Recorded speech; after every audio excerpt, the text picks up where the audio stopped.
j'ai pas trop de suspense sur ce combat-là. Après, vous connaissez la fiabilité de mes pronostics, parce que je sais que mes pronostics sont tout le temps éclatés. Caris. Il n'y a plus aucun mystère. Bonjour à tous, aujourd'hui je vous parle du combat Jonas Price, plus précisément de la carte qui nous est proposée par le promoteur Boxer, une carte 100% féminine, c'est la deuxième fois qu'ils sont à l'origine d'une telle soirée. Je vais vous présenter les différentes boxeuses et tout au long de la semaine, je vous accompagnerai avec des vidéos qui nous amèneront jusqu'à cette soirée. Alors c'est parti, on va passer un bon moment ensemble. Je mets mes lunettes parce que je vois pas bien.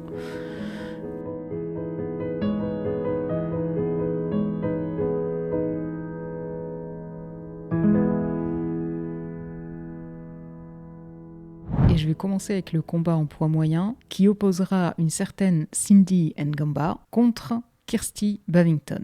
Alors c'est un combat qui a lieu chez les poids moyens et Cindy Ngamba, vous la connaissez sans doute si vous avez suivi les Jeux Olympiques de Paris en 2024 puisqu'elle a été la première athlète issue de l'équipe des réfugiés à remporter une médaille de bronze, en l'occurrence en 75 kilos. Elle élimine d'ailleurs la Française Davina Michel en quart de finale, malheureusement, et elle a juste avant ça éliminé la Canadienne Tamara Thibault, deux boxeuses que j'aime particulièrement. Alors ce combat sera son pro début. En amateur, elle totalise 26 victoires, 5 défaites. 7 de ces victoires sont faites par KO. Cindy est née au Cameroun et c'est à l'âge de 11 ans qu'elle arrive au Royaume-Uni. L'adaptation est difficile, la barrière de la langue, les moqueries sur son accent. Cindy a toujours été sportive et puis un soir, alors qu'elle finit l'entraînement de foot, elle voit une bande de garçons débarquer, sortir d'une salle, tous en sueur, et elle se demande mais qu'est-ce que c'est que ça, d'où ils viennent? Et lorsqu'elle franchit le pas de cette porte, elle découvre une salle de boxe. Elle attrape alors le virus de la boxe et en raison de son homosexualité, elle ne peut pas retourner au Cameroun. C'est ainsi qu'elle obtient l'asile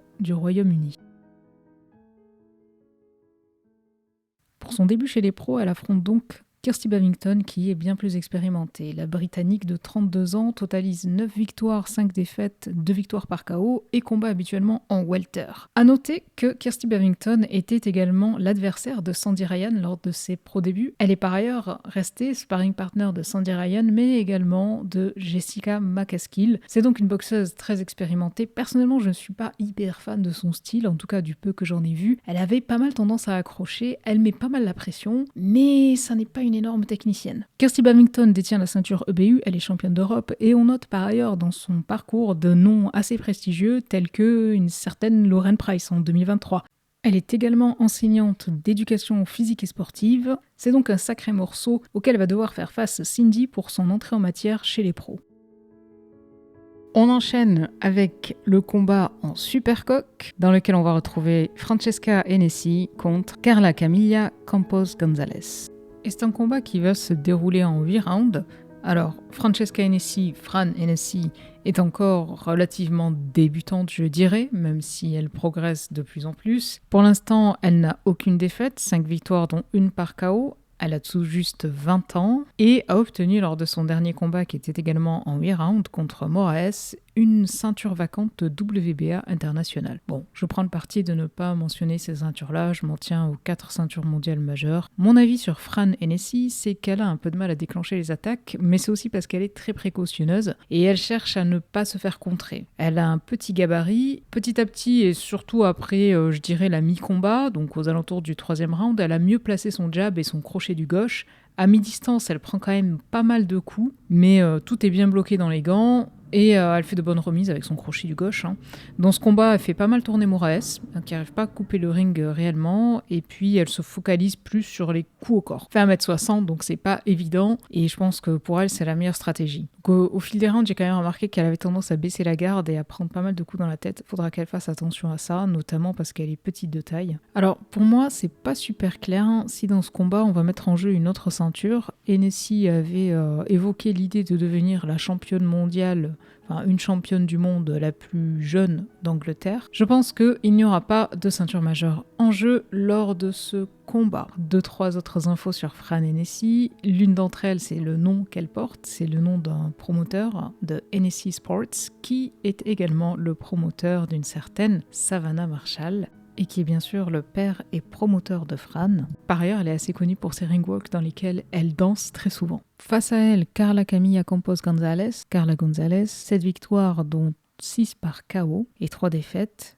Alors elle n'a pas tellement plus de combats que ça, elle n'est pas tellement plus vieille qu'elle non plus, seulement 24 ans. Elles ont à peu près la même taille. Et la Bolivienne, elle avait stoppé au 2e round Carla Uraini au mois de décembre dernier. C'était son 3e combat de l'année.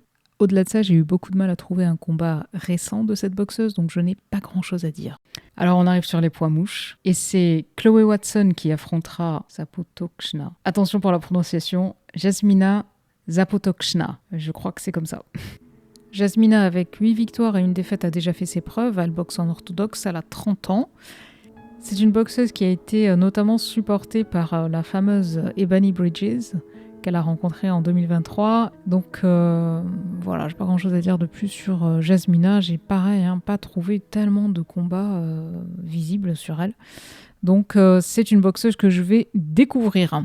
Alors Chloé Watson, elle a 8 victoires, 0 défaites du haut de ses 25 ans. Elle est en pleine puissance, en pleine montée chez les poids mouches et c'est elle qui a la ceinture EBU. C'est la championne d'Europe. Chloé est plus petite, je dirais, elle est plus compacte, elle a plus de puissance et je pense qu'elle va essayer de faire reculer Jasmina. Elle propose pas mal de variétés dans sa boxe. Elle est entraînée par Ricky Hatton. Elle a de très bons mouvements et on voit pas mal de coups au corps. Chez les poids plumes, on retrouve Raven Chapman, dont je vous avais parlé lors du combat contre Sky Nicholson. Et Raven va affronter Caris. La bagarre. Laisse tomber. C'est les vidéos du dimanche matin, c'est pas évident. Franchement, c'est pas une bonne idée. Caris j'arrive pas à dire les deux. Artingstall. Pardon, Caris, la faute à Booba. Je me fais trop rire. Je sais pas si ça vous fait rire, mais moi je me fais trop rire. Bon, alors attends, on va reparler 2 minutes de Raven Chapman. Alors Raven, c'est une boxeuse que j'ai beaucoup aimé voir contre Sky Nicholson. En plus, elles sont amies et elles ont fait un combat très beau d'un point de vue sportif et respect de l'une et de l'autre. Ce que j'aime bien chez Raven, c'est que c'est une boxeuse qui a énormément de cœur.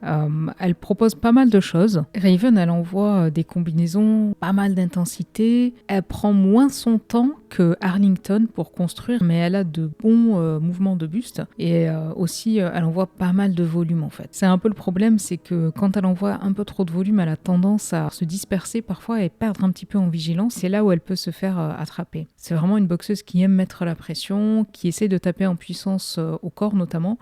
Elle a un bon jeu de jambes, elle sait bien couper le ring et il faut voir si elle arrive à faire la différence en peu de temps, on dirait en 2 minutes. L'adversaire de Raven, c'est donc Caris. Elle a 6 victoires, 0 défaites et 1 victoire par KO. C'est une gauchère, elle mesure 1m70 et a 36 ans.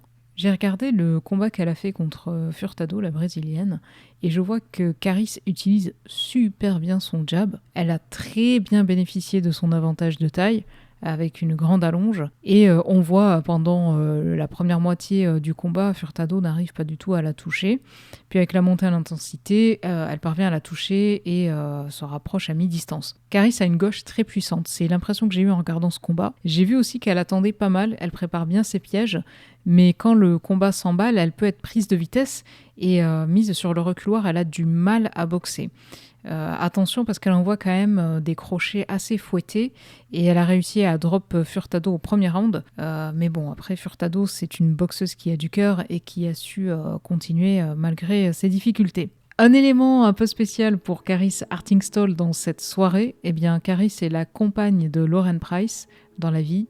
Donc c'est marrant de les voir toutes les deux combattre dans la même soirée. Et on termine en beauté, j'ai gardé le meilleur pour la fin, les poids légers avec Sweet Caroline Dubois, qui va affronter Bo Mi-rae Shin, la sud-coréenne. Petit moment technique de la vidéo, je viens de bouger parce que j'ai un reflet là, vous devez voir. Attends, là, par là, j'ai un reflet. Pourquoi ? Parce que la protection de mon écran est cassée.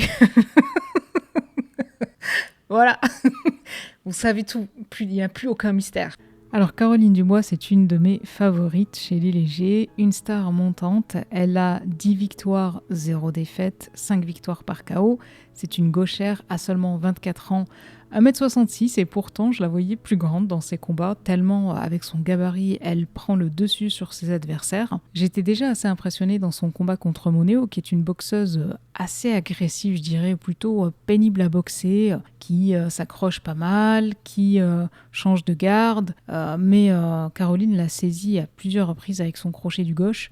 Elle lui a placé des uppercuts et elle avait un peu de mal, j'ai remarqué quand même, quand Moneo commençait à boxer en droitière, à positionner sa jambe avant et bon, au fil des rounds elle se place mieux, mais elle a eu un petit peu de difficulté à l'époque à faire ça. Ensuite, j'ai trouvé que Caroline était vraiment patiente. Elle faisait déclencher Moneo pour pouvoir ensuite la contrer. On la voit bien préparer ses attaques, elle reste calme, elle est dans la maîtrise. Et puis, elle arrive à la knockdown au 7e round sur une gauche magnifique. Ce que j'aime beaucoup chez Caroline dans sa façon de boxer, c'est aussi tous les mouvements de buste, les esquives et son placement de jambes. Pour moi, Caroline, elle est très emblématique de la nouvelle génération de boxeuses, c'est-à-dire les boxeuses qui ont vraiment été biberonnées à la boxe. Elle n'a pas été dans le cas de figure où elle avait déjà une carrière, que ce soit dans le foot, dans le basket ou dans un autre sport, et avoir eu à se transitionner vers la boxe. Non, c'est une boxeuse, elle est faite pour ça, et je pense que c'est une des boxeuses qui va nous proposer la plus belle boxe dans les années à venir. Pour moi, Caroline, c'est une très belle alliance entre la finesse et la puissance. Et c'est pour ça que j'adore la voir boxer et que j'ai vraiment envie de la voir se développer, grandir et avoir de plus en plus d'adversité. Dans son dernier combat contre Jessica Camara, combat qui a eu lieu d'ailleurs le jour de l'anniversaire de Caroline, j'ai l'impression, sans manquer de respect à Jessica Camara qui est une très bonne boxeuse, mais que Caroline l'a totalement gérée. En fait, elle a dépossédé de tous ses moyens. On a vu la puissance de Caroline imprégnée sur le visage de Jessica, si j'ose dire. C'était assez impressionnant de voir à quel point elle l'a marquée. L'adversaire pour Caroline, c'est Bomirechin, à savoir qu'au départ, Caroline était censée combattre Terry Harper. De ce qui a été communiqué sur les réseaux, Terry Harper n'aurait pas accepté ce combat parce que financièrement cela n'était pas suffisant. Il est clair que Caroline Dubois est une menace pour Terry Harper. Je pense que c'est la boxeuse qui peut l'envoyer à la retraite, clairement, lui faire arrêter sa carrière. Mais ce n'est que mon avis personnel. Alors, Bomirechin, j'ai eu du mal à trouver un combat récent, là aussi. Mais j'ai regardé son combat contre Delphine Persoon, notamment, qui est sur YouTube. Alors, elle arrive à placer quelques coups parce que Delphine recule, mais sinon, elle applique tout le long du combat la même stratégie. Elle avance sans pour autant déclencher, et une fois que son adversaire est contre les cordes, elle envoie des coups de façon plus ou moins à droite.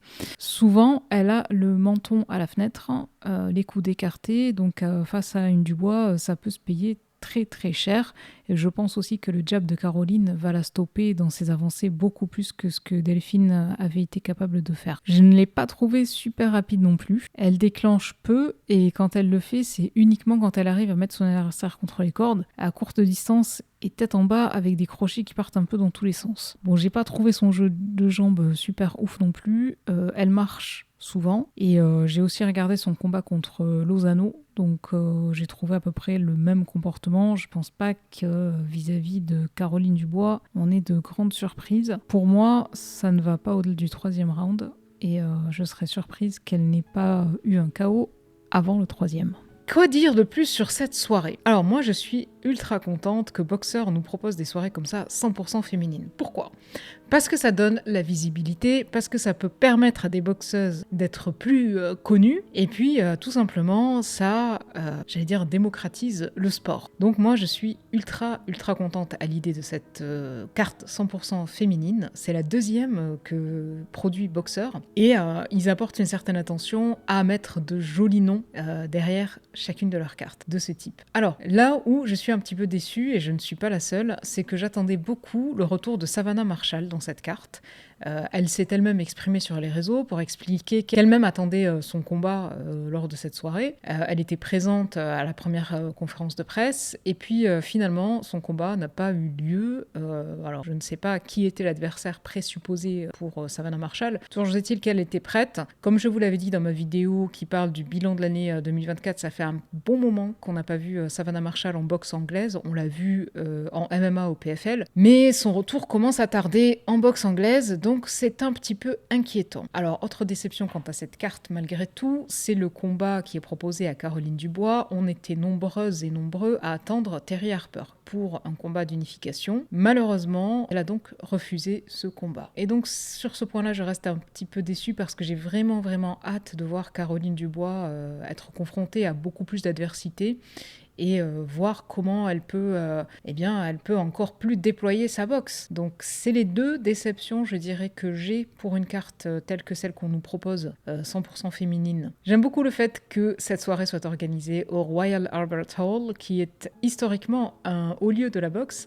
Ça faisait un petit moment qu'il n'avait pas abrité d'événements boxe, et puis il me semble que c'est pour le combat de Dubois contre... que la boxe a fait son grand retour dans cette arène. C'est mythique et je suis très contente de ce que cela peut symboliser pour la boxe féminine, de revenir à 100% et dans une arène telle que celle-ci, avec tout le prestige qui se doit. Quel est le combat que j'attends le plus dans cette carte ? Ça va vous surprendre. Bien sûr, je vais vous faire une vidéo dédiée au combat entre Natasha Jonas et Lauren Price.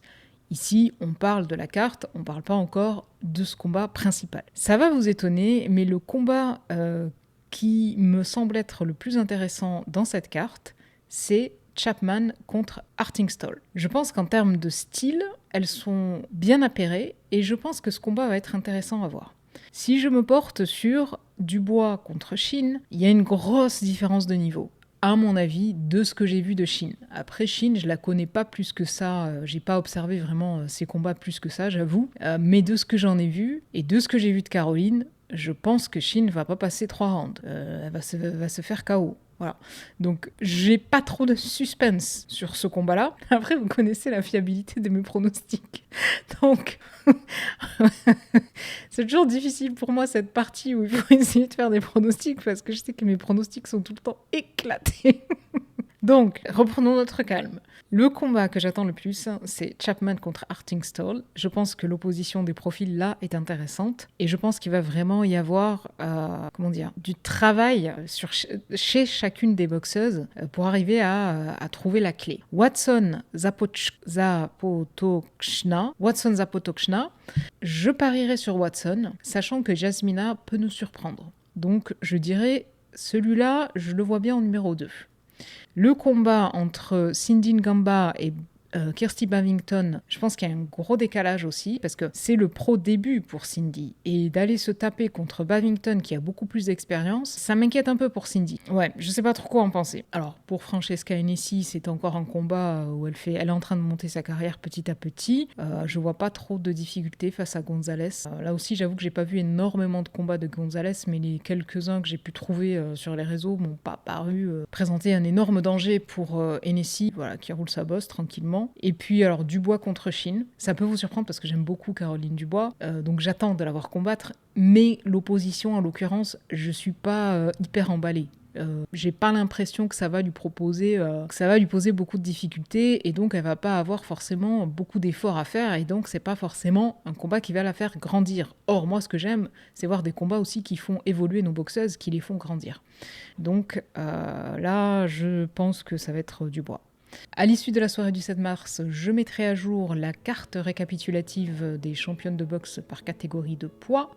J'en profite pour vous rappeler que si vous le souhaitez, j'ai fait une vidéo avec des combats hypothétiques de 2025 qui vous permet de voir l'ensemble des boxeuses dans les différentes catégories de poids qui détiennent des ceintures et qui sont classées dans les 3 premiers selon BoxRec et selon Ring Magazine. J'ai également fait une vidéo récapitulative de l'année 2024 en boxe. Ça peut vous donner quelques pistes si vous cherchez à découvrir d'autres boxeuses. C'est la fin de cet épisode. J'espère que cette vidéo vous aura plu. On se retrouve très bientôt pour le combat Natasha Jonas contre Lauren Price et quelques surprises d'ici à la soirée du 7 mars. Merci beaucoup et on se dit à très bientôt pour le prochain épisode.